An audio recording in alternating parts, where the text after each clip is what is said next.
yàlla ci premier tour yi tey ngeen di maanaam dugal ay ndëgg sërëx pour empêcher des candidats yi nga xamante ni jàpp na ni suñ demee mën nañ leen a sonal pour ngeen empêcher leen ñu bokk ci élection yi loolu naka nga ko naka nga ko mën a expliquer.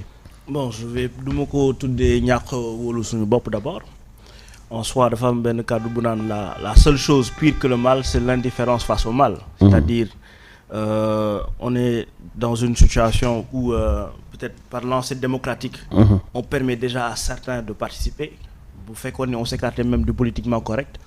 On est face à à une organisation que j'appellerais une organisation terroriste.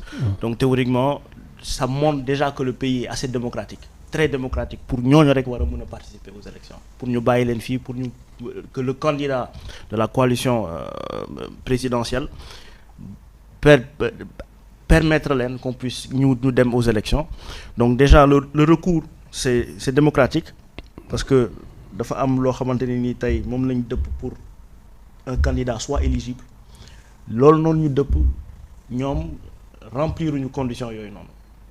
Donc mun gis nañ tamit la coalition mal constituée, c'est-à-dire coalition yi nga xam ne moo leen porté pour ñu dem élection, c'est des coalitions yoo xamante ni tey jii ça a été mal constitué, participer wuñu ci nekkuñu ci woon. Parti bi ñu nekkoon ça a été dissous, c'était le parti du PASTEF bi nga xam ne dañ leen a accusé de terrorisme, dissoudre ko. Donc c'est pas des gens qui sont éligibles. Normalement waruñu participer aux élections, donc on a déposé un recours pour mën leen éliminer ci élections yi. Ça n'a rien à voir avec le fait de wóolu sa bopp, c'est juste que c'est pas normal qu'ils participent aux élections. Mais loolu mën leen ko bàyyee ak conseil constitutionnel parce que ñoom tamit am nañ les informations qu'il faut pour que ñu xam kan moo war a bokk wala kan moo warta bokk mais ça loolu dañ ko xaar woon ci yéen Amadou Ba moo tax biñ ne dugal na recours ñu bëri. non jàpp seen un recours est tout à fait loolu est-ce que mënu ngeen est-ce que waroon ngeen wàcc ba ci niveau boobu tey di def loolu noonu. Non c'est un recours est tout à fait normal su fekkee ni la procédure judiciaire nous permet de déposer un recours, c'est-à-dire que ils acceptent le fait que des fois il y ait des vices de procédure dans l'analyse peut-être de la situation des candidats de manière générale. Mais en soi c'est pas de se rabaisser, c'est le fait d'accepter que des fois peut-être analyse yi avec le temps, les dossiers, qu'il y ait des vices de procédure, que l'analyse peut être mal faite en soi et que il faut qu'on accepte qu'ils ne doivent pas participer. Peut-être je veux être dans le politiquement correct, mais encore une fois je veux rappeler que c'est pas des personnes qu'on doit vraiment permettre d'aller aux élections. kon su ma la déggee dafa mel ni ñoom Bassirou Diomaye Faye ak Cheikh Tidiane Dièye tey menace la mën nañu jël réew mi bon xam nga. parce que loolu tax ngeen bëgg leen éliminer bu fekkante ni comme ni nga ko waxee wóolu ngeen seen bopp amu leen problème face à ces gens là muy Bassirou ak Diomaye Faye Bassirou ak comment dirais-je Cheikh Tidiane Dièye tey pour nekk problème da ngeen ñëw ngeen jàll comme au premier tour comme ni ngeen koy waxee. mais su ngeen bëggee écarter c'est parce que ñi ngeen bëgg écarter mën na nekk un obstacle. ci seen kanam. Je veux revenir sur un fait. Oui. Vous savez le président Amadou Ba c'est un très grand patriote. Qui a accès à beaucoup d'informations yoo xamante ni peut-être la masse de manière générale amuñu ci accès. Vous savez le Sénégal dafa toll ci benn point bu am solo et c'est loolu moo waral sunu engagement. On est dans une situation bu nga xamante ni on est à ce qu'on peut appeler à la croisée des chemins. Vous savez on est face à des gens qui ont usé de manipulation, qui ont manipulé une grosse partie de la population et c'est extrêmement dangereux. C'est pas quelque chose boo xam ne on doit le prendre à la légère. On est face à une organisation qui a procédé à des manipulations et ces manipulations là suñ leen bàyyee ñu jàll ils peuvent interagir dans les élections, ça il faut le dire, il faut qu'on l'accepte. C'est l'état actuel du pays. Maintenant dans un sens où on veut sauver ce beau pays qui est le Sénégal nga xam ni moo tax le président di sonn parce que c'est un très grand patriote. On doit utiliser tous les moyens qui sont à notre disposition pour ne pas laisser ces gens-là passer. mais loolu yéen a ko xam manipulation bi ngay wax nii ak ni nga leen caricaturé jàpp ne noonu lañ mel yéen a ko wax mais population bi waxuñu loolu non population bi li ñuy wax mooy dañu leen war a bàyyi Ousmane Sonko ak ay ñooñam ñu bokk ci élection yi loolu mooy li nga xamante ni loolu la Sénégalais yi bëgg mais pas yéen li ngeen xalaat wala li ngeen bëgg appréciation bi ngeen def ci ñoom rek loolu la ñu war a doxalee. Élection yàgg naa am Sénégal. Ousmane Sonko il a déjà participé à une élection de 2019, élection présidentielle. Il n'a pas eu de problème. En soi, su fekkee on parle d'Ousmane Sonko en tant que dans sa personne, su fekkee ni participer à l'élection, ça n'a rien à voir avec le candidat Amadou Ba. Vraiment, s'il a des problèmes avec la justice, ça n'a rien à voir avec la mouvance présidentielle. Su fekkee ni bon, il a été porté plainte par une civile, ça n'a rien à voir aussi avec le président Amadou Ba. Donc si on parle par exemple du cas de Bassirou Diomaye Faye aussi dans les conditions d'éligibilité, les 4 points qui ont été soulevés par la mouvance présidentielle, par le candidat Amadou Ba, c'est des 4 points légitimes, légaux, permis. Il est permis de faire un recours, donc on fait un recours. C'est un recours. Bon, il y a la coalition, une coalition mal constituée. Il y a l'entité qui est dissoute, le parti qui est dissous, et non-appartenance au parti ou à la coalition qu'il a investi, et la production de fausses pièces devant le Conseil constitutionnel. Une fausse pièce. Bon, le fausse pièce, c'est les 9 éléments que nous devons déposer. Le simple fait d'aller avec une coalition qui t'a investi, qui n'était pas ta coalition de base, c'est une production de fausses pièces. C'est quoi une coalition de base? C'est-à-dire, les textes, tu peux être un candidat indépendant ou alors un parti politique, d'Adjalo, il y a un récépissé, former une coalition, investir. De manière si simple, ça a été moi fait, le fait que mais candidat bu nga xamanteni ay parti politique réunir nañu nga tuddé Diomaye 2024 indi seen récépissé déposer ko ne kii mooy suñu candidat mais candidat boobu bu fekkee da ngeen wax ne moom bokkul ci coalition bi mais problème mu ngi commencé am parce que sérieusement après nit ñi dinañu poser wu question mais ñii ci lan la ñu nekk di jouer parce que sa wax yi dafa am ñaar ba ñett yu ma ci dégg benn bi day nirool que ni donc gouvernement bi moom mooy segg tànn ñi nga xamante ni ñoom ñooy dem ci élection yi beneen bi da nga ne am ngeen tous les moyens pour empêcher ñenn ñi nga xamante ni dañu war a bëgg na sa xam mais non j'ai dit qu'on va utiliser tous les moyens à notre disposition. À votre disposition. Un recours c'est un moyen. Non, si tout était à notre disposition, il allait pas passer. Non, c'est-à-dire fii man ni ma damay bruuxlu rek j'ai pas encore pris la parole. C'est-à-dire dafa am loo wax comme nga traité leen de terroriste. mais nañu waxante dëgg nag. duñu ay terroriste. parti politique la. bu am beneen démarche politique bu wuutee ak politique classique bi fi nekkoon. discours bi gën a diis gën a radical. que discours yi nga xamante ni moom la ñu tàmmoon di wax. C'est de la propagande, c'est de la manipulation. Non, du manipulation yéen a ko tuddee manipulation. Je vais te donner les détails de cette manipulation. Comme ñoom tamit ñu tuddee que ni li ngeen di def c'est de la manipulation. xam nga kenn ku si nekk. boo ko laajee def naa la ñii li ñuy def c'est de la manipulation keneen kii ne lii li mu def de la manipulation mais ñun ñëpp dañu jàpp ne kenn ku si nekk dafay utiliser ay stratégies.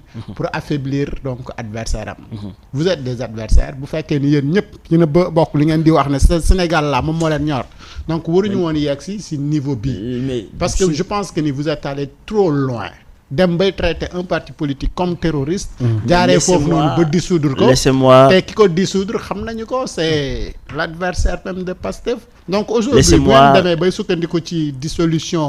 ak ay traits termes yu nga xamante ni yéen a ko fabriqué de toutes pièces. teg ko seen kaw ba pare ba nga sukkandiku ci loolu pour éliminer également yeneen. maintenant laissez-moi clarifier mes propos. J'ai parlé de manipulation et j'ai parlé de propagande. Amadou nag gars yi nee nañ nga wax wolof quoi. émission bi wolof la. dëgg la damaa wax ci manipulation. wax ci propagande. léegi dama lay étayer loolu noonu. xam nga tey ci analyse propagande dañ koy génne ci 5 points. waaw li ñu naan l'identification d'un ennemi commun mooy li nga xam ni ce que Ousmane Sonko appelle le système.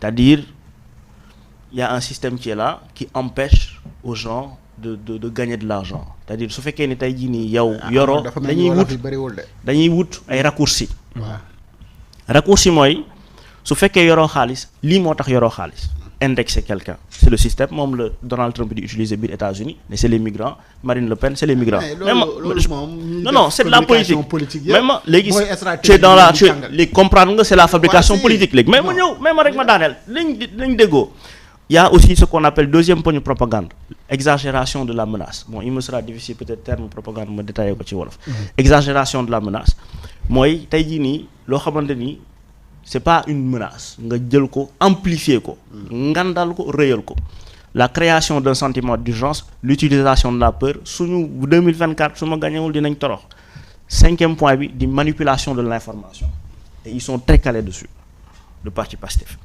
manipulation de l'information c'est-à-dire chaque information bu ñu jël on le tourne contre l'État et c'est ça la réalité non c'est-à-dire man damay am problème léegi damay wax non dama la yéen kon loolu seen jàng fan la lii parce que bu ñu jàngee même téere yi mais suñu la waxee kii il utilise que comme ça pour mën a atteindre biom mais de l'autre côté am na beneen stratégie yow booy def pour contrer xam nga ñoom xam nga le pouvoir de l'opposition c'est le pouvoir des gens qui ne font rien maanaam c'est le pouvoir des gens yoo xamante ni ils ont pas amuñu bilan bu ñu présenter xam nga nit sooy def tu fais des choses bien tu les fais moins bien là tu es là yaa ngi appliquer mais tey soo deful bu la neexee ma taxaw ne ci 2 minutes je peux transformer l'économie du Sénégal parce que y a amul indicateur tu peux être chez toi toog wax lu la neex et c'est ça la réalité c'est un peu le pouvoir de l'opposition léegi ma ànduma ci loolu bon c'est ça peut être c'est ton avis d'accord non c'est ça la réalité nga def sa contribution c'est un bilan boo xamante ni on peut l'analyser su fekkee ni on veut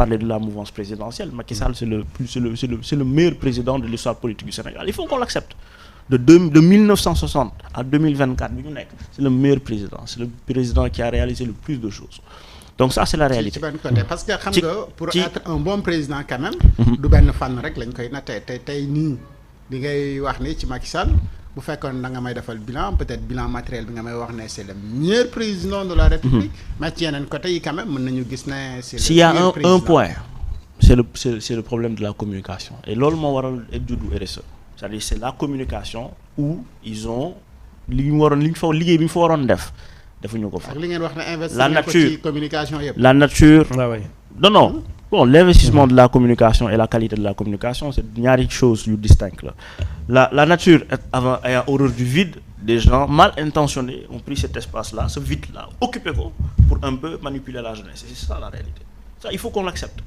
foog ñu nangu ko. d'accord mais suñu ñëwee ci li nga xamante ni tamit def ngeen ko ci Diomaye Faye ak Cheikh Tidiane Dièye lu tax defu leen ko ci Mame Boye Diao tax defu leen ko ci Boun Abdallah Dionne parce que ñoom aussi bu fekkente ne li ngeen di jiiñ ñoom appartenance bi affaire yooyu parce que ñoom ci APR lañ bokkoon génn amaatu créé fi parti defuñu fi dara ñu jékki-jékki ñu investir leen ci benn coalition pourtant ñoom waroon ngeen mën a jébaane ci conseil constitutionnel wala ñooñu du ñuy menace. non le problème de base oui. Je pense que ñooñu sax en termes politiques ni à l'état actuel représente plus une plus grosse menace mais maanaam le problème c'est l'appartenance à un parti boo xamante ni c'est un parti taxé de terrorisme et un parti dissous et c'est ça la réalité. non mais comment nan la ñuy def ba Pastef aujourd'hui les gens leur parlent ba di leen tudd terroriste ñu xam ni c'est des gens bien identifiés yu nekkul ay terroristes xam nañ mouvement djihadiste mais l'affiliation aux frères musulmans et les disons les financements. non mais c'est des termes yoo xam ne tubaab bi moo li mu wax nii sax dañ koy wax sans preuve amuñu ci benn preuve. il faut qu'on fasse attention. oui le Sénégal war a def attention parce que yenn termes yi je pense que ni di ko utiliser ci ay doomu Sénégal c'est vraiment trop quoi. non on a besoin, c'est un pays qui a besoin de stabilité. C'est pas un jeu. moo tax waroo tuddee benn doomu Sénégal terroriste. Attention, c'est la réalité. Bi nga xam ni moom moo xew tey c'est que on a besoin de stabilité dans ce pays-là. On a une ressource bu nga xamante ni nii c'est une bénédiction. boobu mooy bi mujjee ñëw mais ñi ko jiitu te mën a développer réew mi dañoo bëri ah. Bon, on peut en parler, mais on va centraliser le débat. La réalité, c'est que c'est une bénédiction, mais ça peut être un fardeau. Parce que bon nombre yu dëkk yu nekk Afrique yu am ressource boobu noonu ils ont fini par avoir une guerre. Il faut faire très attention.